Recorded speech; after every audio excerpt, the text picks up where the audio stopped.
बिन्दु ma'am नमस्ते। रामजी सरलाई पनि नमस्कार गरेँ। केही समय मेरो यो नमस्कारको यहाँहरूको जुन शुभेच्छा छ यसलाई ग्रहण गर्छु र पछि एकमुष्ट सबैजना उपस्थित हुनुहुने सम्पूर्ण व्यक्तित्वहरूमा नमस्कार भन्छु र आफ्नो कुराहरूमा लाग्छु। टिएन सर, गीता म्याडम सुन्दर अनुभव, सुन्दर अनुभूति सुन्न पाइयोस् भन्नुभएको छ। के कस्तो सक्छु? दुःखलाई पनि सुन्दर तरिकाले अथवा विद्रूप कुरालाई पनि सुन्दर तरिकाले सुनाउने कोसिस गर्नेछु। सगुनाजी थ्याङ्क यू सो मच। यहाँहरूको यो आमन्त्रणलाई स्वीकारेर आएकी छु, यो मौका दिनुभयो। यहाँहरूको विश्वासलाई कायम राख्न सकौँ, कस्तो गर्न सक्छु हेरौँ। यहाँहरूलाई धेरै धेरै धन्यवाद छ। अब म Kumariji thank you so much. Ishwar Paudel sir, Dharawasi दाजु नमस्कार। शान्तिजी, भागीरथीजी धेरै पछि फेरि हेर्न पाइयो। उषा दिजु, उषा माजु, Ramesh sir thank you so much. Niraji thank you so much. अब चाहिँ अगाडि जाउँ होला, बाँकी म पछि फेरि रेस्पोन्स गर्नेछु। आजको यो श्रृङ्खलामा 15 हप्ताको श्रृङ्खलामा म उपस्थित भएकी छु। आफ्ना लेखनका अनुभवहरूलाई नै जोड्ने मेरो जमर्को हो। तैपनि कता कता अलमल जस्तो पनि हुँदो रहेछ। कहाँबाट सुरु गरौँ भन्ने एक किसिमको अलमल हुँदो रहेछ। एउटा कविताबाटै सुरु गर्छु, त्यसपछि सजिलो होला। मेरो बाल्यकालका सन्दर्भहरू जोडिएको एउटा कविता। हामी सानो छँदा लालटिन बाल्थ्यौँ साँझमा र पढ्न बस्थ्यौँ मिलेर वरिपरि। लालटिन भन्दा उज्याला थिए आँखाहरू, आँखा भन्दा उज्याला थिए अक्षरहरू। हामी अक्षरको उज्यालोमा बाटो खोज्ने गर्थ्यौँ। हामी सानो छँदा जुन बाल्थ्यौँ आँखामा। हामी सानो छँदा जुन बाल्थ्यौँ आँखामा र उठाउँथ्यौँ रित्ता गाग्राहरू जतनले। गाग्रा भन्दा गहिरा थिए अँधेरी खोजहरू, खोज भन्दा गहिरो थियो हाम्रो मन। हामी मनको कुवामा रित्ता गाग्राहरू बाउँथ्यौँ। हामी सानो छँदा हाम्रो यात्रा थियो। हामी सानो छँदा हाम्रो यात्रा थियो। सम्भावनाका असंख्य गोरेटाहरू थिए। आज कहाँ रोकिए होलान् हाम्रो यात्री मन र ती असंख्य गोरेटाहरू। हजुर, यस्तै छ समय सन्दर्भ। यो मैले जब म 16 वर्षको उमेरमा उच्च शिक्षाको लागि काठमाडौँ आएँ, त्यसपछि काठमाडौँको परिवेशमा मेरो बाल्यकालीन ती मैले चेतना पाएदेखिका लगभग 3 वर्षदेखिको कुराहरू मलाई अलिकति केही याद छ र त्यसपछि म 16 वर्षको उमेरसम्म हुँदाखेरिको मेरो गाउँले परिवेशलाई सम्झेर अनि त्यहाँको शिक्षा दीक्षा, त्यहाँको संस्कृति जीवनलाई सम्झेर यहाँ काठमाडौँमा आएपछि लेखेको मेरो 16 वर्षमा लेखेको त्यो कविता हो। र त्यसअघिको प्रसङ्गमा नै म जान चाहन्छु अलिकति। मेरो जन्म काभ्रेपलाञ्चोक जिल्लाको बरबन्दी खरेलथोक वडा नम्बर 1 मा भएको हो।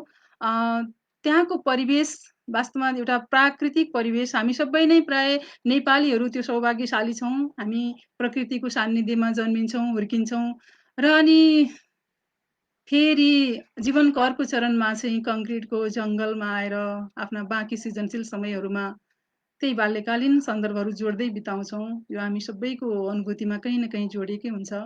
मलाई कस्तो लाग्छ भने बाल्यकालमा जब हामी त्यो हाम्रो परिवेशमा अहिले चाहिँ हामीले हाम्रो केटाकेटीहरूलाई अलिकति फरक खालको र यो हामीले मात्र होइन कि समयले पनि यस्तो खालको एउटा परिवर्तन ल्याइदिएको छ र हामीले चाहँदा नचाहँदा पनि हाम्रा केटाकेटीहरूले अलिक फरक खालको परिवेशहरू पाइरहेका छन्, खुल्लापन पाइरहेका छन्, आफ्ना कुराहरू भन्ने स्वतन्त्रताहरू पाइरहेका छन्। यो राजनीतिक, सामाजिक, सांस्कृतिक सबै क्षेत्रमा आएको चाहिँ अलिक खुकुलोपनले गर्दा यस्तो भइरहेको छ। यो कति हदसम्म चाहिँ कतिपय सन्दर्भमा चाहिँ एकदम राम्रो कुरा पनि हो।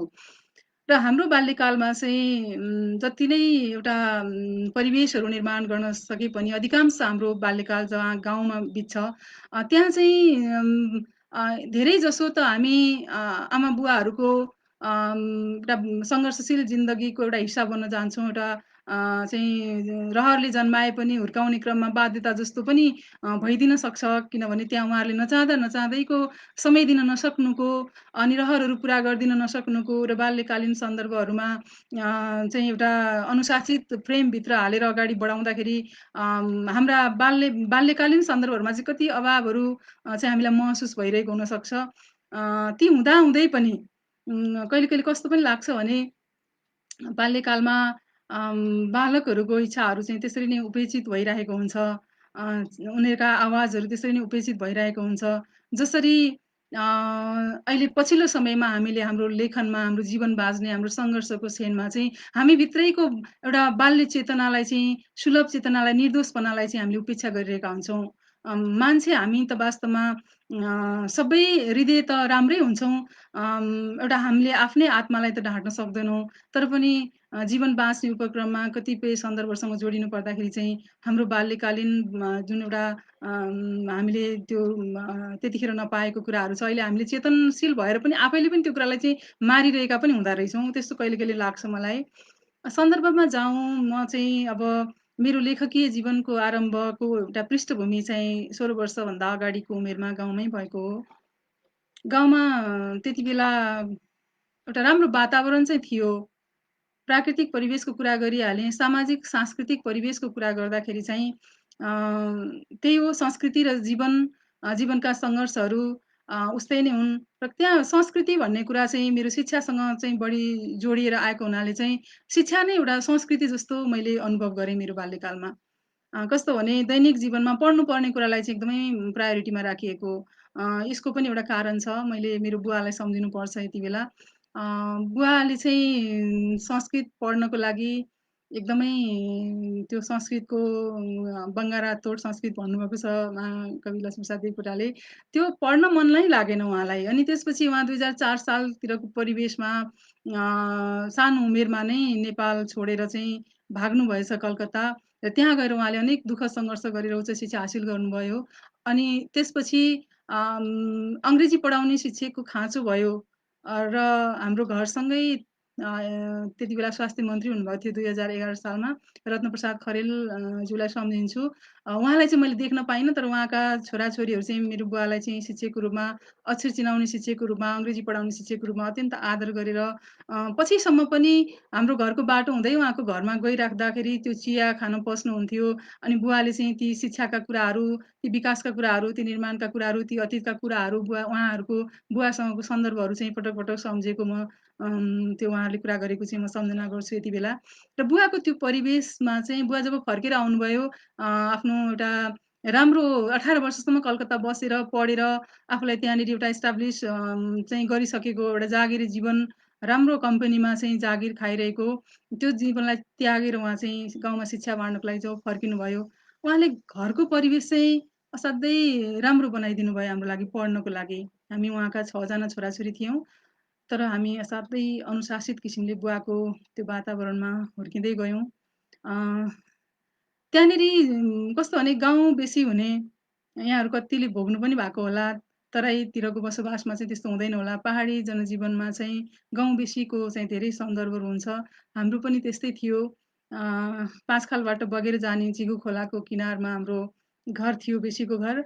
र त्यो बेसीको घर चाहिँ खासमा खेतीपातीको लागि आमा बस्ने घर थियो भने, हामी सन्तानहरूलाई पढाउनको लागि बुवाले गाउँको घरमा बसेर उकालो-ओह्रालो पढ्ने बाटो चाहिँ धेरै समय बाटोमा खल्सिँदाखेरि चाहिँ पढ्ने समय मिल्दैन भनेर उहाँले चाहिँ हामीलाई गाउँको घरमा बस्ने व्यवस्था गर्नुभयो र उहाँ आफैले हामीलाई स्याहार्नुभयो। अनि मैले बुवालाई जब अनुभव गरेँ 3 वर्षको उमेरदेखि, उहाँको मेरो आमाको जस्तो दैनिकी क्या। अब हामीले अहिले जुन बुवाले गर्ने काम र आमाले गर्ने कामको बीचको एउटा भिन्नता हामी प्रत्यक्ष रूपमा हेरिरहेका हुन्छौँ। त्यसैबाट हाम्रा चेतनाहरूले प्रतिरोध पनि गरिरहेका हुन्छन्। आमाहरूले दुःख पाएको हेरेर बुवाहरूले चाहिँ आमाहरूलाई दमन गरेको हेरेर हुर्किनुपर्ने परिवेशबाट चाहिँ मैले गुज्रनु परेन। मेरो बुवाले चाहिँ वास्तवमा हामी छोराछोरीहरूलाई एउटा लालटिन बालेर एउटा कोठामा एउटा उज्यालो दिनुभयो र त्यही बिजुली बत्ती त धेरै पछिसम्म पनि गएन हाम्रो। त्यो चाहिँ अनौठो लाग्छ। यहाँ राजधानीबाट जम्मा 2 घन्टाको बाटोमा मेरो जन्मठाउँ, मैले पढेको स्कुलको त्यो क्षेत्रमा पुगिन्छ। तर धेरै पछि त्यहाँ यातायात र बिजुलीको चाहिँ धेरै पछि मात्रै त्यहाँ सम्भावना भयो। हुन त त्यही ठाउँमा हो। अच्युत कृष्ण खरेल हुनुहुन्थ्यो। उहाँहरूको परिवेश थियो। किरण खरेल, यादव खरेल जस्ता दिग्गज एउटा चेतनशील गीतकारहरूको एउटा परिवेश थियो त्यो। तर राजनीति र साहित्य भन्ने कुरा अलग हुँदो रहेछ। के कारणले हो धेरै पछिसम्म पनि त्यहाँ बिजुली बत्ती गएन र मैले स्कुलको जीवन पुरा गर्दाखेरिसम्म पनि त्यहाँ बिजुली बत्ती थिएन। मोटर बाटो बिस्तारै बिस्तारै अलिअलि गरेर आउँदै थियो र अहिले सम्झिँदाखेरि अनौठो लाग्छ। पलाञ्चोक भगवतीको डाँडाबाट एउटा ट्रक आउँथ्यो। हामी 5-6 वर्षको उमेरमा त्यहाँबाट धुलो उडाउँदै आएको ट्रक हेरेर रोमाञ्चित हुन्थ्यौँ। ओहो! हाम्रो गाउँमा ट्रक आयो भनेर होइन। अब त्यो ट्रक हो कि अथवा के हो पनि थाहा हुँदैन थियो हामीलाई। र पछि जब हामी स्कुल जाने बाटोमा स्कुल जाँदै गर्दाखेरि ट्रक धुलो उडाउँदै हाम्रो अगाडिबाट आउँथ्यो। कहिले-कहिले त्यो रोमाञ्चित भएर खलासीहरूले, ड्राइभरहरूले रोकिदिनु पनि हुन्थ्यो। अनि हामी त्यहाँ चढ्थ्यौँ र बाटोमा रुखपातहरू सोर्किँदै जाँदाखेरिको त्यो आनन्द अर्कै थियो। र त्यो नै एउटा विकासको एउटा चरम प्राप्ति जस्तो पनि लाग्थ्यो त्यति बेला।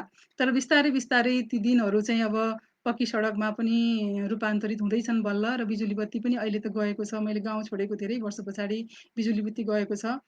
र यसरी स्कुल जाने बाटोमा एक किसिमको जङ्गलको बाटो थोरै उकालो-ओह्रालो चाहिँ धेरै परेन। त्यहाँ चाहिँ सोच्ने मौका र साहित्यतिर अब अरू त मनोरञ्जनको साधनहरू त्यस्तो केही पनि थिएन। रेडियो सुन्ने हो, अनि साहित्य संसार कार्यक्रम सुन्ने हो र स्कुलको बाटोमा आउँदा जाँदाखेरि साथीभाइहरूसँगका कुराकानीहरू र स्कुलको एउटा माग पनि हुँदो रहेछ। त्यति बेला पनि पाठ्यक्रममा विभिन्न कार्यक्रमहरू चाहिँ राखिन्थ्यो र त्यो सन्दर्भमा कविता लेख्ने, गीत लेख्ने, यस्तो केही वाचन गर्नको लागि चाहिँ कक्षामा को छ सृजनशील व्यक्ति भनेर चाहिँ सरहरूले चाहिँ खोज्नुहुन्थ्यो। र मैले लेख्ने कविता, गीतहरू मलाई सुनाउन लाज लाग्थ्यो। घरमा त त्यो परिवेश थिएन। हामी आफू-आफू लेख्थ्यौँ, आफू-आफै राख्थ्यौँ। दिदीबहिनी, दाजुभाइहरूमा पनि त्यो सेयर हुँदैन थियो भने बुवा त एकदमै त्यस्तो कुराहरू बुवालाई देखाउनुहुन्छ भन्ने पनि लाग्दैन थियो। बुवा नेपाली विषयको शिक्षक होइन, अङ्ग्रेजी पढाउनुहुन्थ्यो, सामाजिक शिक्षा पढाउनुहुन्थ्यो। तर बुवाले समय पाएको भए चाहिँ हामीलाई त्यो अतिरिक्त लेखनको कुराहरूलाई पनि हेर्नुहुन्थ्यो होला। तर बुवाको दैनिकी चाहिँ हाम्रो खानपान, हाम्रो सरसफाइ अनि हाम्रो स्कुलको शिक्षा-दीक्षा सम्पूर्ण कुरा उहाँले एक्लैले हेर्नुपर्थ्यो। आमा बेसीमा बस्नुहुन्थ्यो। त्यसले गर्दाखेरि बुवाप्रति कुनै गुनासो पनि छैन होइन। साहित्यिक कुरामा चाहिँ उहाँले साथ दिन नसके पनि जुन एउटा शैक्षिक वातावरणलाई चाहिँ उहाँले सधैँ राम्रोसँग हाम्रो लागि तयार पारिदिनु भयो। यसरी एउटा चेतना र अर्को कुरा चाहिँ त्यो यसरी लेख्दै गएँ र कहिले-कहिले कार्यक्रममा सुनाएँ, कहिले आफूले सुनाउन नसक्ने विषयहरू आउँदाखेरि चाहिँ मैले बहिनीलाई पनि उसको उमेरभन्दा धेरै अघि बढेर मेरो रचना चाहिँ उनलाई वाचन गर्नु पनि लगाएँ। यसरी आफूलाई कहीँ न कहीँ सामाजिक रूपमा प्रस्तुत गर्ने बाटो चाहिँ खोजिँदो रहेछ। मैले पनि त्यो खोजेँ र यसरी मेरो लेखनको पृष्ठभूमि चाहिँ बन्दै गयो। मलाई 7 क्लासमा पढ्दाखेरिको एउटा घटना याद आउँछ। म त्यो बिर्सिन पनि सक्दिनँ। अहिलेसम्म पनि मेरो जीवनमा पहिलो साहित्यतिरको यात्रामा एउटा प्रेरित गर्ने व्यक्तिको रूपमा म सुदूर पश्चिमको सम्झना गर्न चाहन्छु। सुदूर पश्चिमका मेरा गुरु भक्तबहादुर बलायर, जो पछि 46 सालपछि राजनीतिमा पनि आउनुभयो र उहाँ मन्त्री पनि बन्नुभयो। तर मलाई उहाँको ती सारा व्यक्तित्वहरूभन्दा एउटा शिक्षक व्यक्तित्व, उहाँ अङ्ग्रेजी पढाउनुहुन्थ्यो र यस्तो 7 क्लासमा हामी पढ्दाखेरि चाहिँ त्यत्रो व्यक्तित्व किन आउनुभयो हामीलाई थाहा थिएन। तर राजनीतिक कारण रहेछ, यो राजनीतिमा भूमिगत हुनको लागि चाहिँ उहाँ त्यसरी लुक्दै एउटा स्कुलको शिक्षक भएर आउनुभएको रहेछ। तर त्यो मेरो लागि चाहिँ सौभाग्य मैले ठानिरहेको हुन्छु। 7 क्लासमा पढ्दै थिएँ अनि साथीहरूको बिचमा एक दिन हाम्रो क्लासमा आउनुभयो र अनि अङ्ग्रेजीका केही क्रिएटिभ क्वेसन एन्सरहरू दिनुभयो पाठसँगै सम्बन्धित। र जब एन्सर त्यही उहाँकै अगाडि लेखेर दिनुपर्थ्यो, त्यो हेरेपछि चाहिँ उहाँले एकदमै खुसी भएर चाहिँ रातो पेनले ठिक दिएर अनि "को गीताबहादुर" भन्नुभयो। उहाँले हरेक एउटा स्टुडेन्टको पछाडि चाहिँ रोमाञ्चित बनाउनको लागि क्लासमा कसैलाई बहादुर, कसैलाई के जोड दिनुहुन्थ्यो। मलाई "को गीताबहादुर" भन्नुभयो र मलाई उठ्न लगाउनु भयो। म उठेपछि चाहिँ उहाँ यति खुसी हुनुभयो कि त्यो एन्सरमा चाहिँ कहाँनेरि उहाँले एकदमै सृजनशीलता भेट्नुभयो भन्नुहुन्थ्यो। अब त्यो त मैले अहिले याद गर्न सक्दिनँ। अनि उहाँले आफ्नो ब्यागबाट एउटा राम्रो रङ्गीन यो ऱ्यापिङ पेपरमा राखेको चाहिँ उहाँका कृतिहरू चाहिँ मलाई उपहारको रूपमा दिनुभयो। मेरो जीवनमा मैले सृजनात्मक किसिमको त्यो एउटा विषयवस्तुभित्रको उत्तरै किन नहोस्, तर सृजनशील उत्तर दिएर मैले पाएको त्यो पुरस्कार चाहिँ पहिलो थियो। त्यहाँभित्र उहाँको बेलु र प्रतिज्ञा खण्डकाव्य थिए। पछि उहाँले राईमती महाकाव्य पनि लेख्नुभयो। उहाँ बैतडी पाटन क्याम्पसको क्याम्पस चिफ पनि हुनुभयो।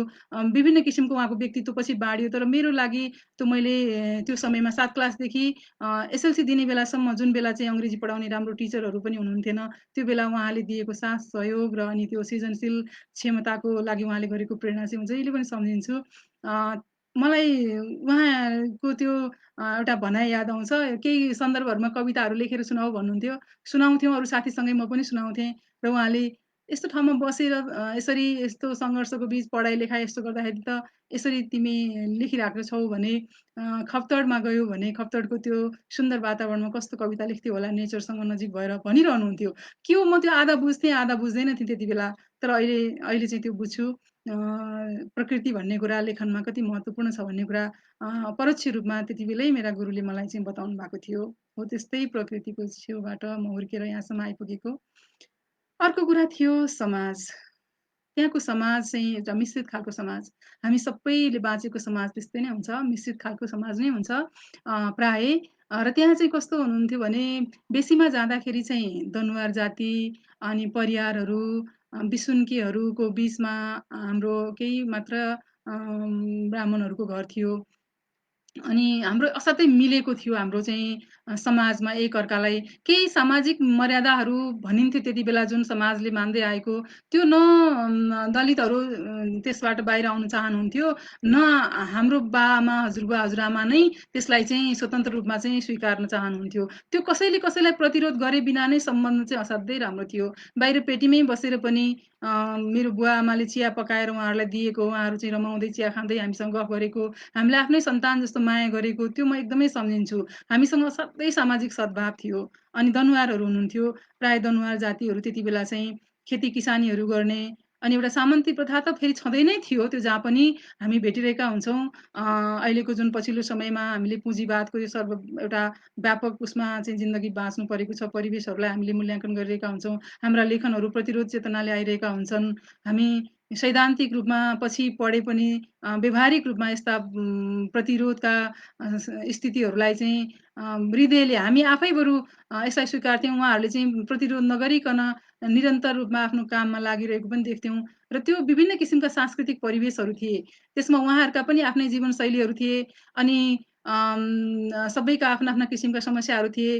गाउँठाउँमा कतिपय कुरा मतभेद पनि हुन्थ्यो, फेरि त्यहीँनेरि मिल्थ्यो पनि, यस्तो कुराहरू हुन्थ्यो। र म पनि त्यही परिवेशमा हुर्केँ र सधैँ उहाँहरूलाई बाटोघाटोमा, घर परिवेशमा भेट्दाखेरि चाहिँ मेरो आमा, बुवाले चाहिँ एकदमै राम्रो व्यवहार गरेको अनि त्यो चाहिँ सम्बोधन गर्दाखेरि पनि हजुर, तपाईँ भनेर नै सम्बोधन गर्ने बानी परेको। त्यसकारणले पनि उहाँहरू कसलाई मन पर्दैन रहेछ र मिठो सम्बोधन गर्नु होइन? उहाँहरूलाई पनि एकदमै खुसी हुनुहुन्थ्यो। अनि उहाँहरू भन्नुहुन्थ्यो अरे आफ्नो भाषामा चाहिँ त्यो मास्टर बाजेको छोराछोरीहरू त कस्तो राम्रोसँग सम्बोधन गर्छन्, हामीलाई पनि कस्तो एउटा अर्कै खालका छन् है भनेर भन्नुहुन्थ्यो भनेर पछि-पछि उहाँहरूकै सिनियरहरूले सुनाउँदाखेरि चाहिँ आफूलाई त थाहा हुँदैन त्यो स्वाभाविक रूपमा गरेको व्यवहार हो। तर उहाँहरूले पछि भन्दाखेरि चाहिँ धन्न हामीले यति चाहिँ आफ्नो बुवाको शैक्षिक वातावरणमा यो निर्वाह गरेछौँ होइन भने अहिले कति गिल्टी फिल हुन्थ्यो होला भन्ने पनि लाग्छ। त्यो खालको एउटा वातावरण। र अर्को कुरा लेखकीय चेतनाकै कुरा गर्दाखेरि चाहिँ पानी असाध्यै समस्या थियो हाम्रो गाउँमा। अनि पानीको त्यो पलाञ्चोक भगवतीको त्यत्रो मन्दिर राजाहरू पनि अष्टमीको समय हेलिकप्टर चढेर त्यहाँ जाने। अहिले पनि राष्ट्रपतिले त्यो मन्त्रीहरूले विभिन्न सन्दर्भमा त्यो निर्वाह गरि नै रहनु भएको छ। तर पनि त्यहाँ खानेपानीको यति धेरै समस्या थियो अनि त्यतातिर कसैको ध्यान गइरहेको हुँदैन थियो अनि पानी लिनको लागि तल कुवामा आउँदाखेरि चाहिँ त्यो पलाञ्चोक भगवतीलाई धानेर बस्ने, त्यहाँको सांस्कृतिक समारोहहरूमा बाजा बजाउने, त्यहाँका वेशभूषाहरू तयार पार्ने, हाम्रो परिवारहरूको एउटा ठुलो एउटा बस्ती छ त्यहाँनेरि सँगै मन्दिरसँगै जोडिएको। उहाँहरू पानी लिन आउँदाखेरि चाहिँ साह्रै त्यो दुःख देख्थेँ म। पानी चाहिँ अब पँधेरो कुवा बनाएको हुन्थ्यो, त्यहाँभित्र पानी लिन जान उहाँहरू चाहिँ सक्नुहुन्थेन अनि हामी जो हुन्थ्यौँ स्कुल जानु ढिला भइरहेको हुन्थ्यो र पनि अनि उहाँहरूको गाग्रो भरिदिन्थ्यौँ। अहिले सोच्छु यति साह्रो तर किन चेतना यति सहरको नजिक भएर पनि चेतना चाहिँ हामी कति तल रहेछौँ भन्ने लाग्छ। अहिले पनि ती विभिन्न ठाउँमा ती सन्दर्भहरू छँदैछन्। मैले त्यस सन्दर्भमा एउटा गीत पनि लेखेको थिएँ। पछि मेरो 16 वर्षको उमेरतिर आइसकेपछि चाहिँ मैले सानो छँदा छुन पाइन आफ्नै पानी पँधेरो ठुलो भएँ लाग्यो सारा संसार नै अँध्यारो, पर्खिबसेँ छुट्ने आशामा, मेरो दैव कैदी भयो मेरै बासामा भन्ने बोलको चाहिँ एउटा गीत तयार पारेको थिएँ। त्यसलाई सङ्गीत पनि भएको थियो। शिव परियारजीले गाउने कि भनेर कुरा पनि भएको थियो। पहिला हामी एउटा सन्दर्भमा स्कुलमा सँगसँगै काम गर्थ्यौँ। पछि फेरि त्यो के भयो रेकर्ड चाहिँ भएको छैन। यसरी मेरो बाल्यकालीन सन्दर्भमा अनि म छापियो प्रकाशित मेरो कविता रचनाहरू प्रकाशनको एउटा क्रम पनि गाउँबाटै सुरु भयो। म त्यही अन्तिममा विद्यालयको अन्तिम तहमा थिएँ। एउटा चाहिँ मेरो ४७ सालमा चाहिँ प्रकाशित भएको मसँग अहिले छ। अनि ४५ सालमा पनि मेरो प्रकाशन भएको थियो एउटा कविता। बिरुवा बिरुवा पत्रिकामा चाहिँ छापिएको थियो त्रैमासिकमा। त्यो एउटा चाहिँ मैले पाइनँ ४५ सालको चाहिँ। अनि मेरो इतिहास सुरु भयो छपाईको ४७ बाट, किनभने मसँग मैले प्रमाण देखाउन सकिने चाहिँ त्यही नै छ। त्यो एउटा गीति कविता मेरो थियो। स्वच्छता शीर्षकमा मेरो मेरो साहित्य लेखनको प्रकाशनको आरम्भ चाहिँ २०४७ सालमा जो मसँग उपलब्ध छ त्यो रचना त्यसरी भएको छ। र त्योभन्दा अगाडि नै पनि एउटा यो किसानको रहर कवितासँग चाहिँ एकदमै म प्रभावित भएछु र त्यस्तै खालको एउटा शार्दूल विक्री छन्द, तर त्यो छन्द चाहिँ भङ्ग भएको अवस्थामा मैले लेखेको थिएँ। अहिले पनि मेरो डायरीमा कतै-कतै त्यो पढ्दाखेरि म रोमाञ्चित हुन्छु। त्यति बेला त्यो मलाई धेरै ठुलो काम गरेँ जस्तो लाग्थ्यो। अहिले चाहिँ फेरि फर्केर हेर्दाखेरि चाहिँ एउटा सुरुवात हो भन्ने लाग्छ। यसपछि एसएलसी सकिएपछि उच्च शिक्षाको लागि काठमाडौँ आएँ 2046 सालमा। अनि 46 सालमा जब काठमाडौँ आएँ, पद्मकन्या क्याम्पसमा मेरो अध्ययन सुरु भयो र साहित्यिक जीवनले अलिकति विस्तृत हुने मौका चाहिँ त्यहीँबाट प्राप्त भयो भन्नुपर्छ। सुरुमा मैले नेपाली, त्यसपछि भूगोल र इतिहास विषय लिएर अगाडि बढेको थिएँ। पछि मैले अर्थशास्त्र पनि थियो। भूगोल पछि छोडेर अर्थशास्त्र लिएँ। मैले भूगोल र अर्थशास्त्र विषय र नेपालीमा चाहिँ बिएको पुरा गरेँ। अनि त्यति बेलादेखि चाहिँ अलिकति साथी सङ्गतीहरूको एउटा साहित्यिक वातावरणहरू सृजना भयो र मैले एउटा बाहिर पनि भनौँ न लेखकको रूपमा आफूलाई प्रस्तुत गर्न अनि साहित्यिक कार्यक्रममा चाहिँ मलाई एउटा सन्दर्भमा चाहिँ एङ्करिङ पनि गर्नुपर्ने भयो त्यति बेला साथीहरूको विश्वासले। खास गरी बाबा बस्नेतजीले उहाँ चाहिँ हामीसँग सँगै पढ्नुहुन्थ्यो। अनि उहाँले चाहिँ मलाई एउटा कार्यक्रममा अनाउन्स गर्नको लागि भन्नुभयो। जुन बेला मैले माइक पनि कहिल्यै पनि समातेको थिइनँ। तर उहाँले मलाई प्रेरित गर्नुभयो र मैले त्यो राष्ट्रव्यापी एउटा कविता प्रतियोगितालाई चाहिँ त्यति बेला सञ्चालनको जिम्मेवारी लिएको थिएँ र मैले त्यो एउटा कार्यक्रम सञ्चालन गरेर जीवनको पहिलो कमाई पनि मैले त्यो गरेको थिएँ। त्यो ४७ सालमा ४७ सालमा होइन होला, त्यो चाहिँ अलि अगाडि म बिए पढ्ने भइसकेपछि ४९ सालमा त्यो मैले गरेको थिएँ र मैले त्यति बेला चाहिँ पारिश्रमिक सहितको एउटा सञ्चालनको कार्यक्रममा मेरो आफ्नो भूमिका निर्वाह गरेको थिएँ। र त्यतिखेर अहिलेको जो शीर्षस्थ कविहरू हुनुहुन्छ त्यति बेला चाहिँ प्रतियोगी कविको रूपमा त्यहाँ आउनुभएको थियो।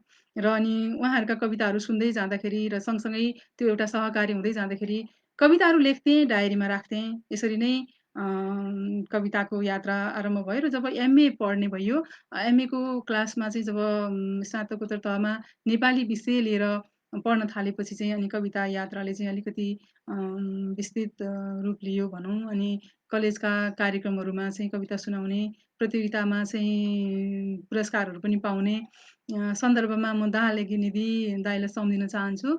2055 सालको एउटा सन्दर्भ थियो, वसन्त कविता रेडियो नेपालमा चाहिँ प्रस्तुत गर्ने भनेर उहाँले हामी साथीहरूलाई चाहिँ जो कविता लेखिरहेका थियौँ ५-६ जना उहाँले रेडियो नेपालमा बोलाउनुभयो र रेडियो नेपालमा हामीले आफ्नो वसन्त कविता प्रस्तुत गऱ्यौँ। अनि मैले चाहिँ बेगमबेली शीर्षकको कविता प्रस्तुत गरेकी थिएँ र उहाँले पछिसम्म पनि मेरो नाम चाहिँ उहाँलाई याद थिएन र बेगमबेली भनेर मलाई बोलाउनुहुन्थ्यो उहाँले। र पछि पनि मैले उहाँसँग जब उहाँ यो रेडियो एचबिसीमा लामो समयसम्म कार्यक्रम प्रस्तुताको रूपमा चाहिँ रहनुभयो, साहित्यिक कुराकानीहरू उहाँले सञ्चालन गर्नुभयो। एक समय थियो त्यो ६५ सालमा जब मेरो कविता सङ्ग्रह निस्किएको थियो, नृशंस पर्खालहरू। अनि त्यति बेला चाहिँ उहाँले मलाई यो किताबमा आधारित भएर तपाईँको कवितासँग म कार्यक्रम गर्न चाहन्छु भनेर मलाई बोलाउनुभयो र एउटा कार्यक्रमको लागि बोलाउनु भएको। उहाँले दुई घण्टाको कार्यक्रम रेकर्ड गर्नुभयो।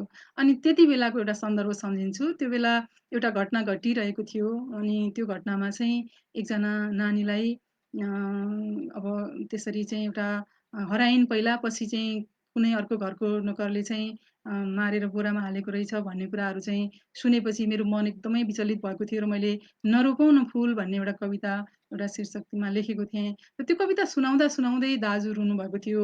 त्यो एकदमै लाइभमै नियरमै उहाँ रुनुभएको थियो र म पनि सँगै रोएको थिएँ।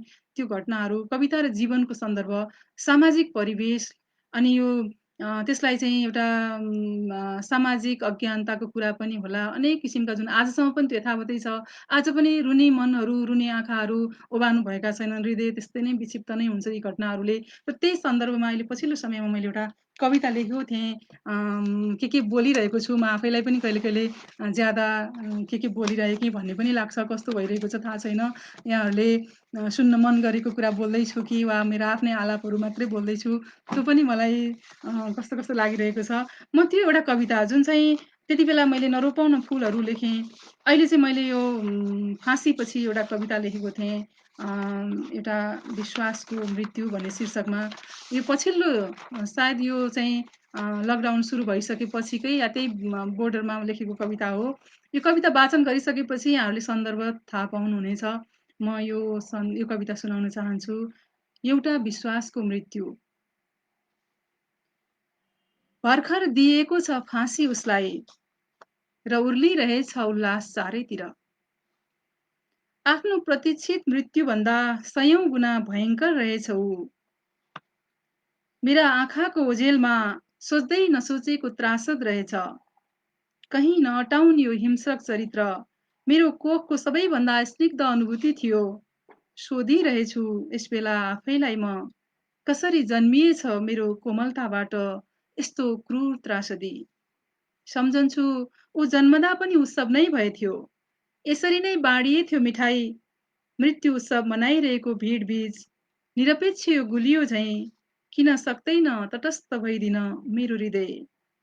तुवालो जस्तै उठिरहेछन् अतीतका सम्झनाहरू। सपना जस्तो एउटा सत्यलाई कोख दिएर यथार्थमा ल्याएथेँ, काख दिएर ममताले हुर्काएथेँ। सकेसम्मका उज्याला खोजेर उसैमाथि खन्याइरहेथेँ। चम्किलो ज्योति बनाऊँ भनेथेँ, तर मैले सोच्दै नसोचेको अन्धकार बोकेर हिँड्दै रहेछ ऊ त। मेरो छेद हृदयले प्रश्न गरिरहेछ मलाई यसबेला। त्यही प्रश्न सोध्न चाहन्थे म फाँसीमा चढ्दै गरेको आफ्नै छोरालाई। तेरो मृत्युको यो भयावह उत्सवमा सरिक हुन अब म कुन अवतार लिऊँ? सोध्न चाहन्छु म सृष्टिकर्तालाई। हरेक घात आघातमा विकल्प खोजी बस्ने यो आमाको मनभित्र मातृत्व चाहिँ किन सधैँ निर्विकल्प रहिरहन्छ? यो मेरो सबैभन्दा पछिल्लो कविता हो। घायल बनाउँछ मलाई आफ्नै कविताले पनि। शब्दहरू यथार्थसँग जोडिन पुग्छन् र मलाई यस्ता कविताहरू कहिले वाचन गर्नु नपरोस् र लेख्नु नपरोस् पनि लागिरहन्छ। केही सन्दर्भहरू छन् मेरा स्रष्टाहरूसँगको अनुभूति, जस्तो मैले सम्झिनु पर्ने नामहरू। एउटा पाटो छ मेरो गीतको यात्रा छ। त्यो मैले 2071 मेरो पहिलो कृति नै गीत सङ्ग्रह आयो 61 सालमा। गोवर्धन पूजाजीलाई सम्झिन्छु। उहाँले गजल मञ्च नेपालबाट मेरो पहिलो गीत सङ्ग्रह प्रकाशित गर्नुभएको थियो, पहिलो कृति। र त्यो गीत सङ्ग्रह प्रकाशित गर्ने सन्दर्भमा चाहिँ मैले धेरैजना एउटा स्रष्टाहरूसँग भेट्ने मौका पनि पाएँ। मैले सङ्गीतज्ञ अमर गुरुङज्यूलाई त्यही सन्दर्भमा भेटेको थिएँ। राष्ट्रकवि माधव घिमिरेलाई पहिले पनि मैले त यो कलेजका प्रोग्रामहरूमा पनि प्रमुख अतिथिको रूपमा उहाँ आउनुहुन्थ्यो र अनि पुरस्कारहरू थाप्ने या शुभकामना पाउने त्यस्तो सन्दर्भहरू पनि जुटेको थियो। तर जब अमर गुरुङ दाइलाई मैले भेटेँ, म दाजु नै भन्थेँ, उहाँले मलाई चेलीकै रूपमा व्यवहार गर्नुहुन्थ्यो। बहिनी भन्नुहुन्थ्यो तर उमेरले चाहिँ म छोरी जस्तो थिएँ र उहाँसँग पटक-पटक बसाइ हुन्थ्यो। अनि त्यसबेला उहाँले आफ्ना गीतका अनुभूतिहरू, लेखनका कुराहरू चाहिँ व्यक्त गर्नुहुन्थ्यो र मेरो एउटा आउने नयाँ गीत सङ्ग्रहमा उहाँले आफ्नो मन्तव्य पनि लेखिदिनु भएको थियो। साहिरसँगको उहाँको एउटा संस्मरणलाई चाहिँ उहाँको साहिरको गीतलाई कोट गरेर उहाँले कति राम्रो त्यो भूमिका लेख्नुभएको। तर मैले विभिन्न सन्दर्भले गर्दा त्यो चाहिँ अहिलेसम्म पनि प्रकाशन गर्न सकेको छैन। त्यो मेरो दोस्रो गीत सङ्ग्रह जहाँ उहाँले भूमिका लेख्नुभएको थियो। त्यो कुरा पनि सम्झिन चाहन्छु। छिटै त्यो प्रकाशनमा आउला। त्यसलाई मैले चाहिँ एउटा गर्न नसकेको काम मेरो अमर गुरुङ दाइले स्नेहले सुमसुमाउनु भएको त्यो गीतहरू सम्झिन्छु अहिले। धेरै पटक उहाँसँग अन्तर्वार्ताको क्रममा पनि भेट भयो र उहाँले सङ्गीत के हो, गीत के हो, विश्व सङ्गीतका कुराहरू धेरै सन्दर्भहरू उहाँले भन्नुभएर मेरो गीती चेतनालाई चाहिँ अझै विस्तृत बनाउनको लागि उहाँको एउटा ठुलो चाहिँ प्रेरणा छ भन्ने मलाई लाग्छ। यसरी नै अर्को सन्दर्भ म रत्नबहादुर खड्गी दाइलाई चाहिँ सम्झिन चाहन्छु। अनौठो एउटा व्यक्तित्व लाग्छ उहाँ। वरिपरि चाहिँ आफ्नो बागबजारको त्यो 4-5 तला माथिको आफ्नो सङ्गीत कक्षमा सबै नयाँ जेनेरेसनका भाइ-बहिनीहरूलाई लिएर चाहिँ उहाँ चाहिँ एउटा निःशुल्क रूपमा एउटा हृदयले चाहिँ सङ्गीत प्रशिक्षण गराइरहनु भएको हुन्थ्यो र निडर रूपमा, खुल्ला रूपमा कसलाई गाली गर्नुपर्ने हो, कसलाई चाहिँ फुर्क्याउनु पर्ने हो, कसलाई चाहिँ एउटा प्रेरित गरेर स्टुडियो लानुपर्ने हो, रेकर्ड गराउनु पर्ने हो, यावत कुराहरूमा चाहिँ उहाँ एकदमै संलग्न भएको मैले देखेको, एकदमै उत्साहित मान्छे पछिल्लो समयसम्म पनि। र उहाँले मेरा धेरै गीतहरू सङ्गीत गर्नुभयो। नयाँ गीतहरू पनि गर्नुभयो, किताबका गीतहरू पनि गर्नुभयो र उहाँकै चाहनाले मेरो सारांश भन्ने गीती एल्बम 2065 सालमा मेरो नृशंस पर्खालहरू कविता सङ्ग्रहसँगै त्यो चाहिँ सार्वजनिक पनि भयो र त्यसमा उहाँले एकल सङ्गीत गर्नुभएको र धेरैजना 9 जना गायक-गायिकाहरूलाई चाहिँ गाउन दिनुभयो। अनि त्यसमा लासमित राई, कर्णदासदेखि लिएर हाम्रो पहिलो नेपाल तारा हुने दीपक लिम्बू, प्रार्थना सार्कीहरूले गाउनुभएको छ। प्रार्थना सार्कीले गाउनुभएको गीत धेरैले मन पराउनु भएको थियो। अरूले अरू गीतहरू पनि मन पराउनु भयो। तर प्रार्थना सार्कीले गाउनुभएको भुल मेरो पनि थिएन, भुल तिम्रो पनि थिएन, पिरतीको बाटै साँघुरो सँगै हिँड्ने ठाउँै रहेन भन्ने गीत चाहिँ पछि प्रकाशित पनि भएको थियो र धेरैजनाले मन पनि पराउनु भएको गीत हो यो। र यस्ता गीती एउटा संस्करणहरू धेरै छन्, धेरै गीतहरू गाइएका छन्। पुरानो पुस्ताले गाउनुभयो एउटा मेरो पहिलो एल्बम त 61 सालमै आएको हो। 9 वटै गीतहरू छन् त्यसमा पनि र त्यो एक्लै गीत सङ्ग्रहको गीती एल्बमका चाहिँ सङ्गीत सर्जक चाहिँ डाक्टर किराँत हुनुहुन्छ। नाम तपाईँहरूलाई अचम्म लाग्छ होला, त कतिपय त उहाँसँग नजिक पनि हुनुहुन्छ होला या परिचित पनि हुनुहुन्छ होला। सङ्गीतकार डाक्टर किराँत जसले चाहिँ मसँग सहकार्य गर्नुभएको थियो मेरो गीत र उहाँको सङ्गीतमा हामीले त्यो गीती एल्बम 2061 सालमा नै प्रकाशित गऱ्यौँ र उहाँले नै साँझो पाँचो मिलाएर चाहिँ त्यति बेला 2 वटा गीत फतेमान राज भण्डारी दाइले गाउनुभयो, योगेश वैद्य दाइले गाउनुभयो, अनि त्यसरी नै दीप श्रेष्ठले गाउनुभयो। अनि पुरानो पुस्ताका धेरैजनाले चाहिँ त्यतिखेर प्रकाश श्रेष्ठले गाउनुभयो। यसरी त्यो गीतमा चाहिँ 9 वटा गीतहरू पुरानो पुस्ताले गाउनुभयो र त्यति बेला चाहिँ मलाई एउटा प्रेमध्वज प्रधान दाइले पनि गाउनुभएको छ। मेरो लागि त्यो अप्राप्य क्षण पाएँ जस्तो लाग्थ्यो। किनभने मेरो बाल्यकालको सन्दर्भमा गीत मेरो चाहिँ एकदमै एकान्तको साथी जस्तो भएर आएको विषय थियो। जब गाउँ बेसी हुन्थ्यो, गाउँ बेसी गर्दाखेरि चाहिँ आमालाई साथ दिनको लागि स्कुल छुटेर आएपछि साँझ पढ्न लागिसकेको हुन्थ्यो। राति आमालाई सुत्ने साथी नहुँदाखेरि खास गरी जेठी दिदीको बिहे भइसकेपछि चाहिँ हामी कोही न कोही एकजना आमालाई साथ दिनको लागि राति अब त्यही हो गाउँमा अनेक किसिमका समस्या हुन्छन्, चोरी डकैती हुन्छ, के हुन्छ। त्यो अलि एक्लासको ठाउँमा हाम्रो घर थियो र अनि आमालाई चाहिँ साथ दिन जाँदाखेरि त्यो बाटोको साथी मेरो गीतहरू थियो। अनि त्यो बेलाका जुन पुराना गीतहरू आज ती सारा स्रष्टाहरूलाई सम्झिन्छु जसले त्यो पुरानो गीतहरू गाउनु भएको थियो र त्यो मेरो त्यो गीती चेतनालाई चाहिँ बिउझाइदिनु भएको थियो, जागृत गर्नुभएको थियो। उहाँहरूले चाहिँ त्यो गीतहरू चाहिँ यहाँ भन्नुभएको छ लेखक सर्जकहरू कुनै न कुनै हिसाबले जेनरल मासभन्दा फरक हुने नै भए कस्तो गजब लाग्दैछ भन्दै हुनुहुन्छ। धेरै धेरै आभारी छु। भक्तबहादुर बलायरज्यूले गीतामा सानैदेखि प्रतिभा र सृजनशील क्षमता भएको सहस्र मलाई सुनाउनु भएको थियो भन्नुभएको छ। मुरारी सिक्देलजीले धेरै धेरै धन्यवाद मुरारीजी। उहाँ त मेरो लेखनको एउटा फादर फिगर जस्तो मलाई लाग्छ भक्तबहादुर बलायर। अरू कुनै कुराले म राजनीतिक हिसाबले अरू कुनै कुराले होला राजनीतिक पनि आफ्नो ठाउँमा महत्त्व हुन्छ। तर उहाँले दिएको त्यो पढाउने तरिका र उहाँले साहित्यलाई अवलम्बन गर्ने तरिका चाहिँ मलाई गजबको लाग्छ र उहाँ अति सरल व्यक्तित्व हुनुहुन्छ, अति गहिरो व्यक्तित्व हुनुहुन्छ। र यसै सन्दर्भमा रत्नबार दाइलाई सम्झेँ, त्यसरी उहाँले चाहिँ एउटा मेरो गीतहरूलाई सङ्गीत गरेर बाहिर ल्याउनुभयो। एउटा सन्दर्भ त मलाई अहिले पनि उहाँलाई सम्झिँदाखेरि कस्तो चुक लाग्छ, किनभने पछिल्लो समयमा उहाँलाई त्यति छिटै जान्छु भन्ने थिएन, तर अकस्मात कसरी अब चुरोट धेरै पिउनुहुन्थ्यो, अनि उहाँलाई लङ्स क्यान्सर भएछ। म पनि आफ्नै समस्याले जेलिएकी थिएँ, म उहाँलाई भेट्न जान सकिनँ र उहाँको त्यति छिट्टै निधन होला भन्ने पनि लागेको थिएन। उहाँ फ्याट्ट गइहाल्नुभयो र मैले ती अतीतका कुराहरू तब सम्झेँ जब उहाँले भन्नुभएको थियो कि अ आफूलाई म के ठान्छु, उहाँले तिमी पनि नभन्ने, तपाईँ पनि नभन्ने, हजुर पनि नभन्ने, आफू भनेर सम्बोधन गर्ने। आफूलाई म कस्तो ठान्छु, आफ्नो रचनाहरू कस्तो छ, आफैलाई चिन्दैन, अनि कहाँबाट हुन्छ? यत्रो ग्याप गरेर आउने हो। मैले कति गीतहरू सङ्गीत गरेको छु, त्यो गीतहरूलाई चाहिँ रेकर्ड गरेर राख्नु, भोलि म नरहे पनि त्यो सङ्गीत चाहिँ बाँचिरहन्छ नि त भन्नुहुन्थ्यो। तर मैले त्यो गर्न सकिनँ। अहिले मलाई त्यो अनुभूति भइरहन्छ। तर यहाँनिर तारा लमसङ बाई हुनुहुन्छ, जो चाहिँ उहाँले सङ्गीतमा पछिल्लो समयमा एकदमै राम्रो साथ दिनुभयो रत्नबार दाइलाई। उहाँसँग मेरा केही गीतहरू छन्, मेरा सङ्गीत रत्नबार दाइले गर्नुभएको र उहाँले प्र्याक्टिस गर्नुभएको गीतहरू र पछि पनि उहाँले भन्नुभएको छ। एउटा गीत चाहिँ म बिर्सिनै सक्दिनँ।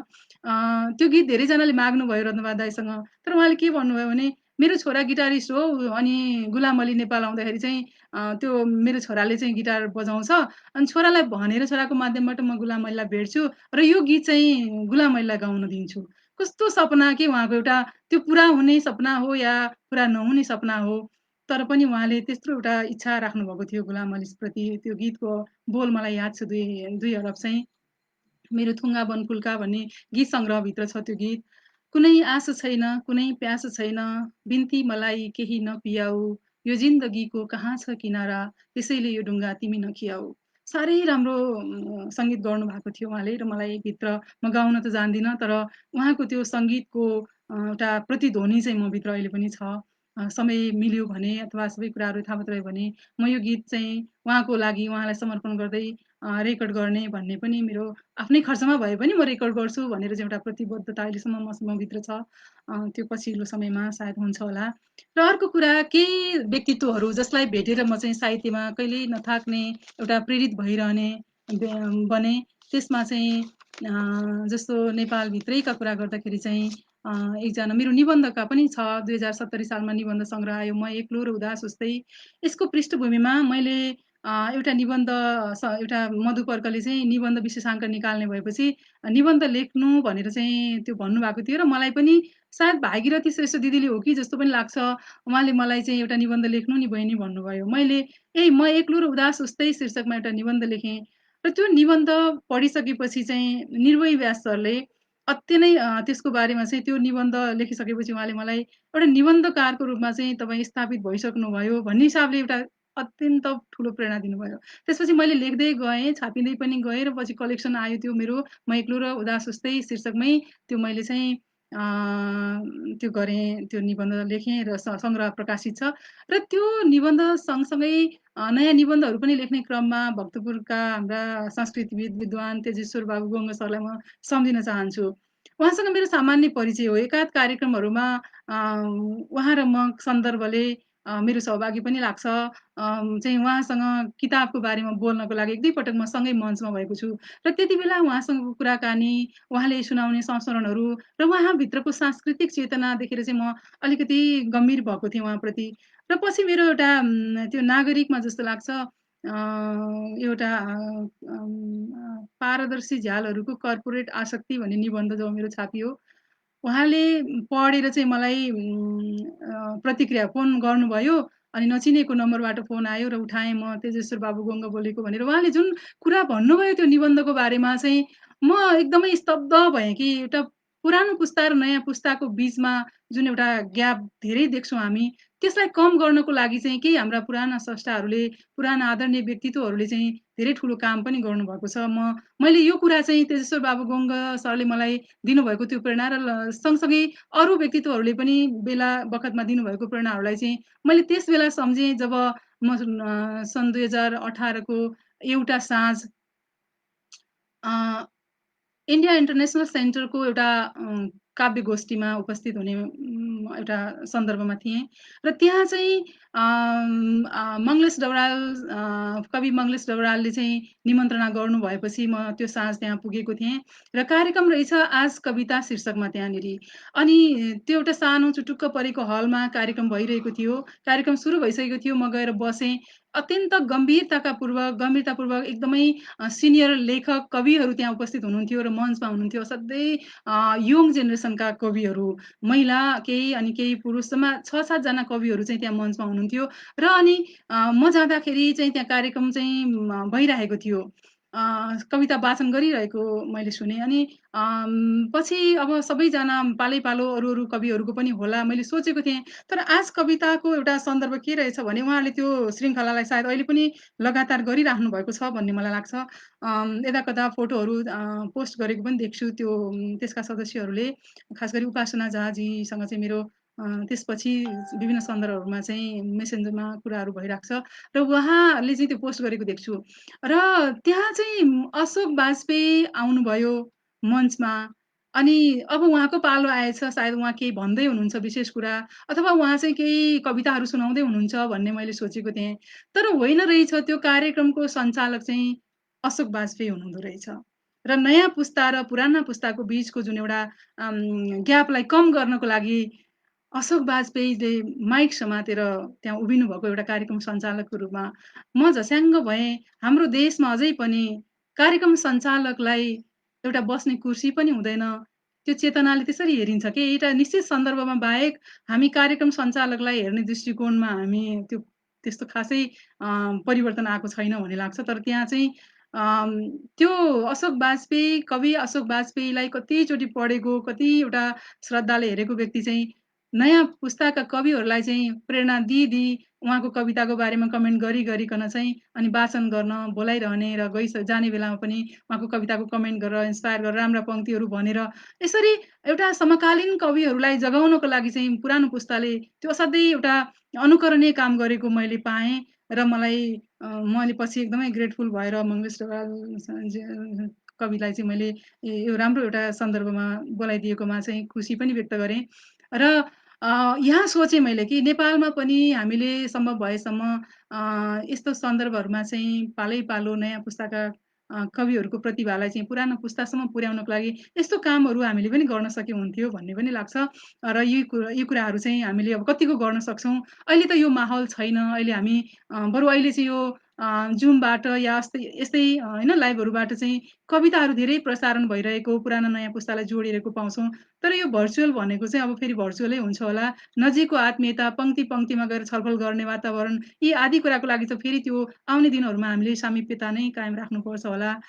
यहाँ 6:47 मा पुगिसकेछु म। भन्ने कुराहरू धेरै छन्। 2010 को एउटा सन्दर्भलाई जोड्न चाहेँ मैले। देशभित्र यस्ता धेरै हस्तीहरूसँग मेरो एउटा भाग्यमानी सर्जकको रूपमा म आफूलाई ठान्छु कि मैले उहाँहरूसँग उहाँको प्रेरणा पाउने मौका पाएँ। जगदीश घिमिरे दाइलाई पनि सम्झिन चाहन्छु यहाँनिर। उहाँको घरमा उहाँ त्यस्तो बिरामी भएको अवस्थामा पनि लेखक कविहरूलाई चाहिँ उहाँले बोलाउनुहुन्थ्यो। एकचोटि विश्व कविता दिवस उहाँकै प्राङ्गणमा भएको थियो। हामी धेरैजना स्रष्टाहरू उहाँकोमा जम्मा भएका थियौँ।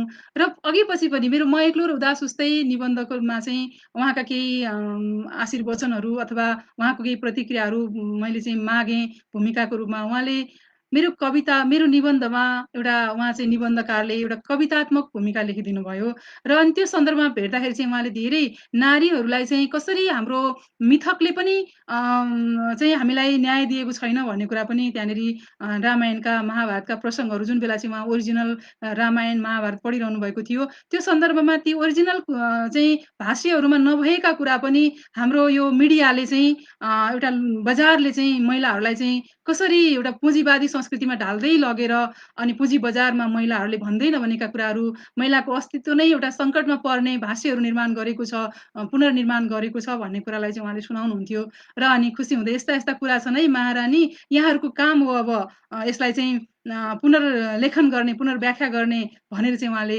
सम्झाइरहनुहुन्थ्यो। उहाँबाट यो एउटा चेतना प्राप्त चेतनालाई पनि म यहाँनिर मेरो लेखकको ऊर्जाको रूपमा सम्झिन चाहन्छु।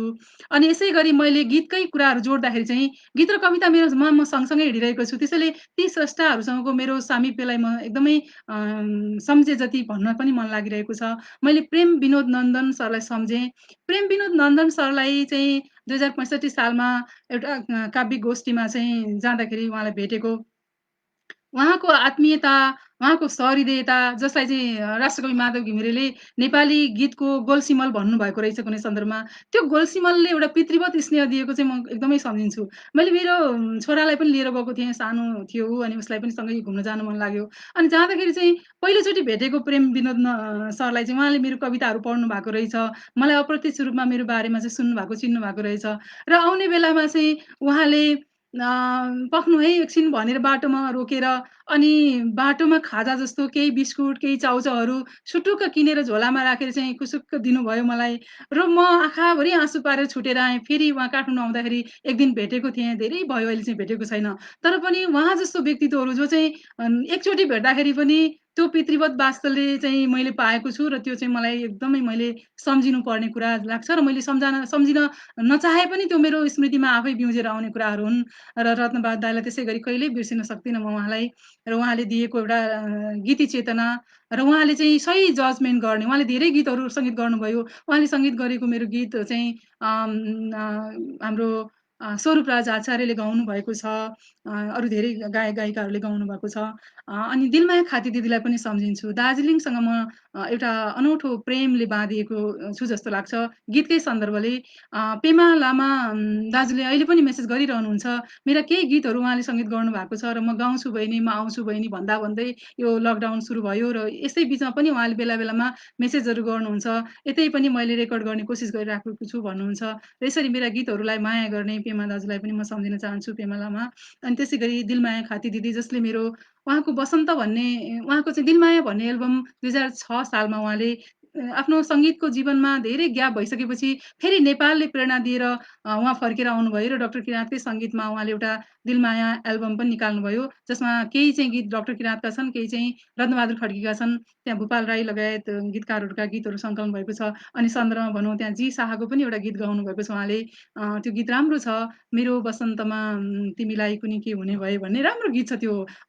त्यो जी शाहको गीत पनि उहाँले त्यो सङ्ग्रहमा सङ्कलित गर्नुभएको छ। र यसै सन्दर्भमा उहाँले दार्जिलिङबाट एउटा चिठी पठाउनु भएको रहेछ। आज पनि के गर्दाखेरि संयोग पनि अचम्मको लाग्यो। म दिलमाया दिदीको चिठी बिर्सिसकेको थिएँ। उहाँले "बहिनी तपाईँको गीत धेरैले मन पराउनु भयो, यहाँ सुनाएँ। अब यसलाई चाहिँ काठमाडौँमा एउटा कार्यक्रम गरेर रिलिज गर्न पाए हुन्थ्यो" भनेर उहाँले इच्छा गर्नुभएको कुरा पनि मैले आज त्यो चिठीमा पढेर दिदीप्रति यहीँबाट एकदमै नमन भन्न चाहेँ। अब त उहाँ नेपाल आउने जाने पनि समस्या होला। स्वास्थ्यको कारणले वृद्ध पनि भइसक्नुभयो। त्यति बेलै केही रोगहरूले उहाँलाई गाँजेको थियो र दिदीलाई पनि यहाँ सम्झिन्छु। यस्ता-यस्ता व्यक्तित्वहरू जोसँग म जोडिन पुगेँ। त्यो गीत नै थियो, त्यो कविता नै थियो, त्यो मेरो निबन्ध नै थियो। त्यसैले म यी सन्दर्भहरूलाई चाहिँ यहाँनिर बिर्सिन चाहन्न। यसै गरी एउटा एउटा मेरो कस्तो सन्दर्भ छ भने म काठमाडौँ आएपछि हेरेको मेरो पहिलो फिल्म थियो म पढ्न भनेर आएपछि त्यो बेला मायालु फिल्म चलिरहेको थियो विश्वज्योति हलमा। भोलिदेखि कलेज जानु थियो आइए पढ्नको लागि र मैले अघिल्लो दिन चाहिँ गाउँका सारा थकाइहरूलाई एउटा चलचित्र भवनभित्र लगेर बिसाउने वातावरण पाएँ र मैले साँझमा मेरो दिदीहरूसँग चाहिँ चलचित्र हेरेँ। त्यो मायालु फिल्म थियो। र त्यो मायालु फिल्म मैले चलचित्र त्यस्तो हेरेको थिइनँ। सायद त्यो मेरो पहिलो नै फिल्म थियो कि जस्तो पनि लाग्छ। अनि मैले त्यो फिल्म हेर्दाखेरि चाहिँ त्यो टिका पहाडी हुनुहुन्थ्यो अनि भिलेनको रूपमा। उहाँले त्यो भिरबाट चाहिँ जुन केटीलाई खसाल्नुभयो अनि त्यो चाहिँ करिश्मा मानन्दरको त्यो एउटा त्यो डरलाग्दो सिन थियो। मैले त्यो साँच्चै ठानेँ र मलाई टिका पहाडी भन्ने मान्छे मैले मनबाट कहिले पनि त्यो गएन के एउटा भिलेनको रूपमा। धेरै वर्षपछि झन्डै 28 वर्षपछि अनि विश्व कविता दिवस कि यो पोएमान्डु श्रृङ्खलामा चाहिँ म यो भारतीय सांस्कृतिक केन्द्रले गरेको चाहिँ त्यो कार्यक्रममा एउटा कविता वाचनको लागि निम्त्याइएको थिएँ। अनि त्यहाँ कविता वाचन गर्न जाँदाखेरि चाहिँ मैले एउटा कविता वाचन गरेँ एउटा माहौलमा। मेरो त्यो कविता थियो शोक गीत र अतृप्त युद्ध। यो कविता सुनाएपछि बाँकी प्रसङ्ग जोड्छु। अब हामी एकदमै थोरै समयमा पनि छौँ। यहाँलाई बोर त गरेको छैन होला। अ राम्रोसँग लिइदिनु भएको छ होला भन्ने लाग्दैछ। अब यहाँ शोक गीत र अतृप्त युद्ध भन्ने मेरो कविता सुनाउँछु र उहाँले भनेको प्रतिक्रिया पनि 28 वर्षपछि उहाँलाई भेट्दाखेरि पहिलोचोटि भेटेको तर स्क्रिनको दुनियाँबाट वास्तविक अनुहारमा भेट्दाखेरिको मेरो अनुभूति यहाँहरूलाई बाँड्छु। मेरो यो कविता यस्तो थियो जसको प्रतिक्रिया उहाँले डरलाग्दो गरिदिनु भएको थियो। शोक गीत र अतृप्त युद्ध। तिमी लासहरूका अधिपति, 2.5 करोड शोक गीतका कोरस धुनमा एक्लो विजेता म्युजिकल चियरको। तिमीसँग खेलको जादुगरी थियो र यो ठूलो मैदानमा वर्षौंदेखि तिमी शोकधुन पर्खिरहेथ्यौ। मृत्यु उत्सवको सहरी वनभोजमा त्यही धुनको पार्श्व गीत गुन्जिरहेका बेला तिमीले एउटा अतृप्त युद्ध जितेका थियौ। युद्ध जितेपछि तिम्रा कैयन सारथीहरू यन्त्र मानव झैं फैलिए यो सहरमा। अपार सन्तुष्टि भो तिमीलाई। सारा लासहरूका सिरानीमाथि उभ्याएर सपिङ मल सपनाहरू बेच्न आतुर भयौ तिमी। म लासहरूको आत्मा हुँ। मेरा पखेटाहरू सिरानीमा राखेका छौ तिमीले र निदाएको बहानामा जुद्ध शालिग मुनि अर्को अवतार लिएका छौ। उडन्ते घोडाका टाप हौ तिमी। तिम्रो हिंसक खुदाईको अन्तहीन पदचापमा अर्को एउटा युग भाँसिँदैछ यो सहरमा। लाग्छ बिउजनुबाट भागिरहेछौ र बिर्सिरहेछौ सारा उचाइहरू, बिर्सिरहेछौ सारा फैलावटहरू। धुलाम्बे मरु आकाशतिर एकहोरिएर बेचैन छौ अर्को म्युजिकल चेयरका लागि। यतिखेर तिमीलाई इन्द्रासनको सपना भएको छ। यो 2067 सालमा मधुपर्कमा प्रकाशित थियो मेरो कविता र यो कविता मैले सुनाएपछि उहाँले मेरो नजिकै आउनुभयो र म त झसङ्ग भएँ। त्यो व्यक्ति त मेरो अगाडि उस्तै छ, उस्तै त्यो भिलेनले हाँस्दाखेरि जसरी हाँसेको थियो त्यही एउटा मुस्कान चाहिँ अलिकति छ उहाँको ओठमा र आएर खुसुक्क भन्नुभयो, "यस्तो डरलाग्दो राजनीतिक कविता मैले यो परिवेशमा सुनेको थिइनँ" भन्नुभयो। साँच्चै नै के डरलाग्दै थियो त्यो कविता। उहाँको व्यक्तित्व भन्दा पनि डरलाग्दो थियो त मैले उहाँको व्यक्तित्व जुन देखेको थिएँ त्योभन्दा पनि डरलाग्दो छ त यो कविता भन्ने मलाई लागिरह्यो। यसरी त्यस्ता सन्दर्भहरू पनि मेरो जीवनमा लेखनका प्रेरणाका रूपमा आइरहेका छन्। र एउटा 2010 को मैले प्रसङ्ग सुनाउँछु भन्दै थिएँ। केही सन्दर्भमा मैले चाहिँ शुभारम्भ द म्युजिकल जर्नीसँग सँगसँगै सहकार्य गरेर किताब पढ्ने त्यस्तो एउटा वातावरण पाएको थिएँ र त्यो सन्दर्भमा मैले गुलजारका धेरै कविताहरू र कथाहरू पनि पढेको थिएँ। रावी पार भन्ने उहाँको कथा सङ्ग्रह मलाई उपहार आएको थियो र मैले त्यो कथा सङ्ग्रहभित्रबाट एउटा चौरस रात भन्ने कथा अनुवाद पनि गरेको थिएँ। चितवनबाट सायद यो प्रकाशित भएको छ। अनि ती विभिन्न कारणहरू थिए र 2010 मा चाहिँ त्यो सार्क फाउन्डेसनको जुन कार्यक्रम छ दिल्लीमा हुने त्यो श्रृङ्खलामा चाहिँ मलाई पनि निमन्त्रणा आयो।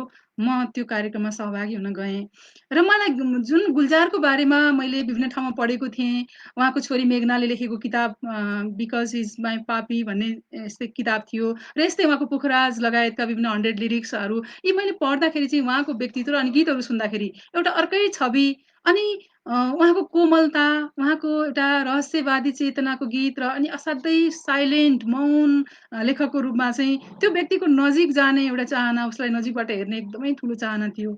र त्यो सार्क फाउन्डेसनको कार्यक्रममा आउनुहुन्छ भन्ने मलाई थाहा थिएन।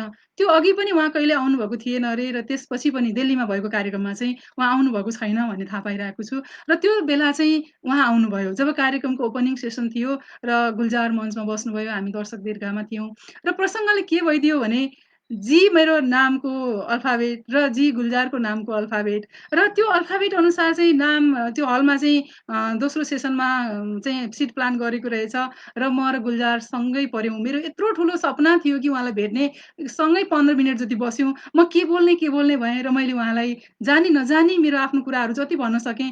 तर साह्रै एकदमै आत्मीयताले ग्रहण गर्नुभयो र अनि उहाँको बारेमा चाहिँ लेखिएको निबन्धको किताब थियो वर्षादी दिनहरू। त्यो किताब मैले उहाँलाई चाहिँ दिएँ। दिएपछि उहाँ एकदमै खुसी हुनुभयो। नेपालीमा पनि मेरो बारेमा चाहिँ पढाइ हुँदो रहेछ, मेरो बारेमा लेखिँदो रहेछ भन्ने कुरा चाहिँ हुन त उहाँ 2005 मा काठमाडौँ भ्रमणमा आइसक्नु भएको थियो भन्ने कुरा पनि मैले थाहा पाएकी हुँ। मैले भेट्ने चाहिँ अवसर पाएको थिइनँ। तर त्यहाँ चाहिँ भेट्दाखेरि चाहिँ उहाँलाई भेटेको क्षण र उहाँसँग संवाद भएको क्षण चाहिँ म एकदमै रोचक लाग्छ। उहाँले खुब इन्ट्रेस्ट दिएर कस्तो लेखिँदैछ तिम्रो देशमा भन्ने कुराहरू भन्नुभएको थियो।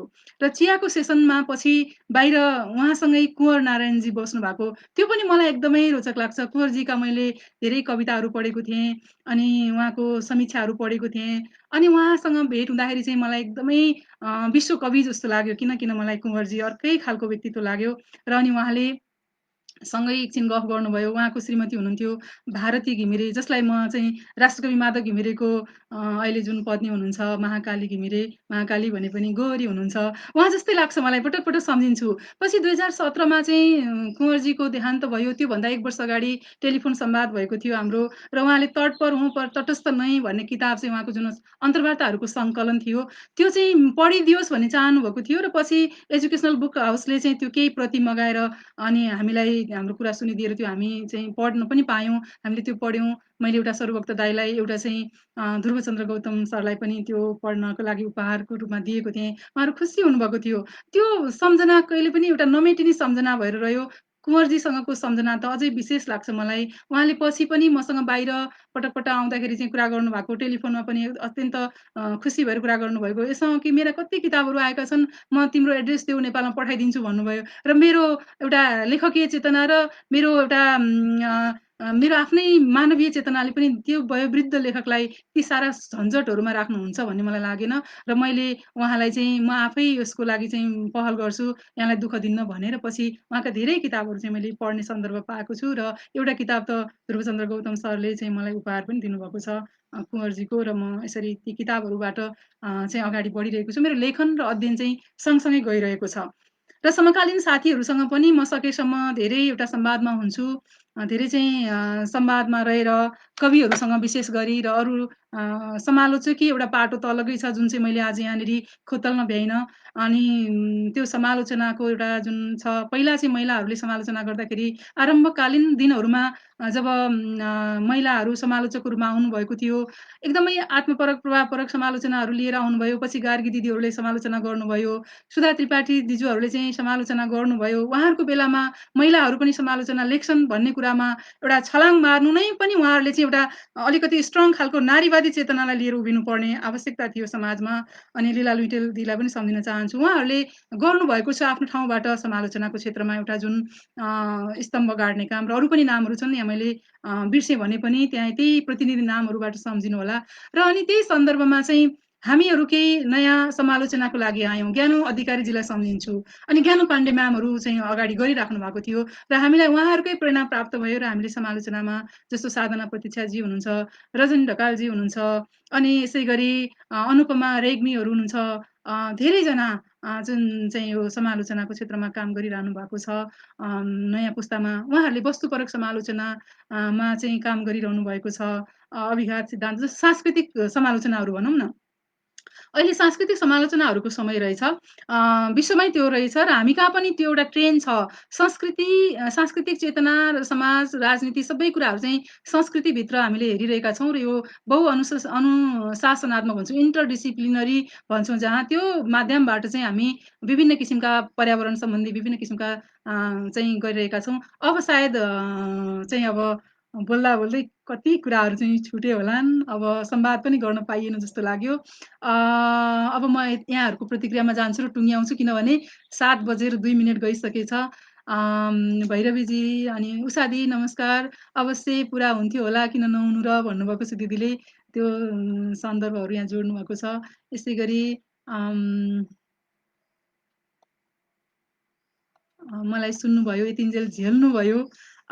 कतिपय कुराहरू यो भन्छु भनेर आएको कुराहरू छुटे, कतिपय कुराहरू भन्नुपर्ने कुराहरू बाँकी नै रहे, कतिपय यो भन्दिनँ भनेका कुराहरू पनि सन्दर्भमा आए।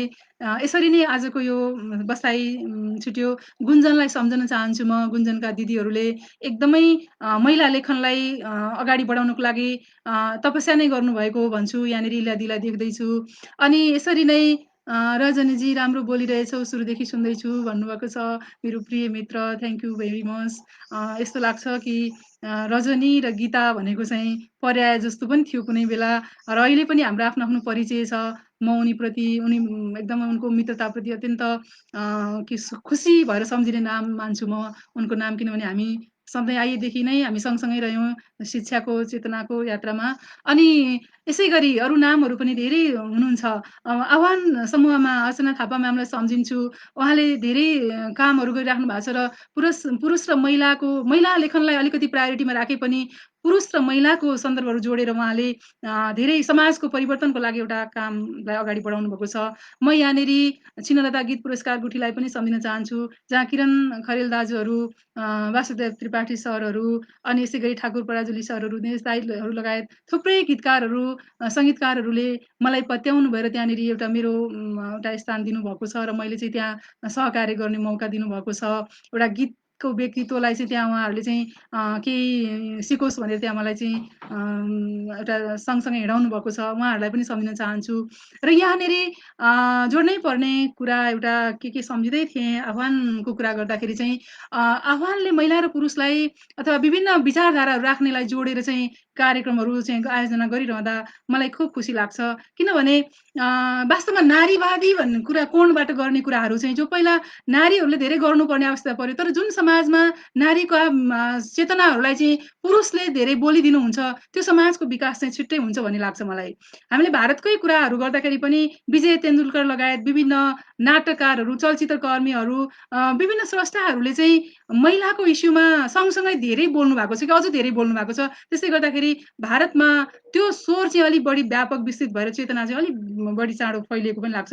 हाम्रो नेपालमा पनि यसको साँगुरो मानसिकताबाट हामी बाहिर आएर चाहिँ समाजको लागि हो, नारीको चेतना विस्तृत हुनु पनि समाजको लागि हो, पुरुषको चेतना र नारीको चेतना सँगसँगै हिँडे मात्रै हामी गन्तव्यमा पुग्छौँ भन्ने कुरालाई चाहिँ हामीले मनन गरेर यस्तो कार्यक्रमहरूमा चाहिँ पुरुषले पनि कुनै कुण्ठाहरू नपालिकन, महिलाहरूले पनि कुनै एउटा प्रतिशोध नलिकन, प्रतिशोध छ भने हाम्रो त्यो प्रतिशोध चाहिँ समाजको उन्नतिको लागि एउटा भाष्य निर्माण गर्ने त्यो शक्तिसँग होस्। तर समाजमा हामी जुन आम नागरिक हौँ, हाम्रो प्रतिरोध चेतना चाहिँ एउटै भएर अगाडि बढोस् भन्ने लाग्छ मलाई। र यो चाहिँ मेरो एउटा अनुरोध पनि हो। किनभने घरबाट हामी जसरी एउटा मैले चाहिँ घरबाट चाहिँ जुन एउटा सङ्घर्ष त जसको जीवनमा पनि हुन्छ। अनि बाल्यकालमा या घर गृहस्थीहरू अगाडि बढाउँदै क्रममा आउने पीडाहरूलाई चाहिँ हामीले शक्तिकै रूपमा ग्रहण गरिरहेका छौँ। चाहे त्यो रजनीजीले होस्, चाहे मैले होस् या म जस्तै अरू धेरैले त्यसलाई हामीले शक्तिमा बदलेका छौँ। र जीवनमा हामीलाई साथ दिनेहरू पनि उहाँहरू नै हो होइन, जो चाहिँ हाम्रो समाजका पुरुष पात्रहरू हुनुहुन्छ, नारी पात्रहरू हुनुहुन्छ, आमा दिदी बहिनीहरू हुनुहुन्छ, बुवा दाजुभाइहरू हुनुहुन्छ। र हरेक प्रतिशत चाहिँ केही खराबी त्यो महिलामा पनि छ, हरेक प्रतिशत त्यो चाहिँ पुरुषमा पनि छ। र त्यो चाहिँ अज्ञानताको कारणले धेरै हुन्छ, केही कुराहरू जैविक मनोवैज्ञानिक कारणले हुन्छ। त्यो सबैको जिम्मेवारी एउटा मान्छे लिन सक्दैन, एउटा संस्था लिन सक्दैन।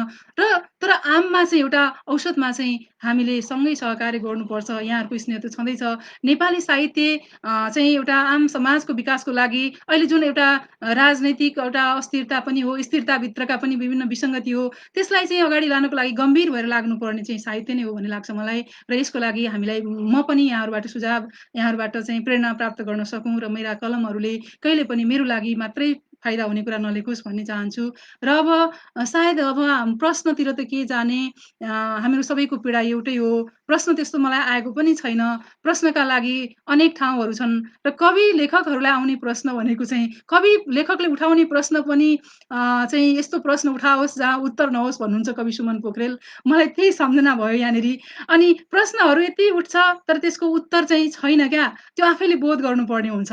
र कतिपय कुरामा चाहिँ म पनि त्यस्तै अनुभूत गर्छु र हामी सबैको अनुभूति पनि हो यो। नेत्र एटम सर आउनुभएको छ, गीताजीको निबन्ध मिठो भन्नुभएको छ। अनि म कथा पनि लेख्छु, कति कथाहरू छापिएका रहेछन् र कतिपय प्रोग्रामहरूमा चाहिँ तपाईँ त कथाकार होइन भन्नुहुन्छ कि।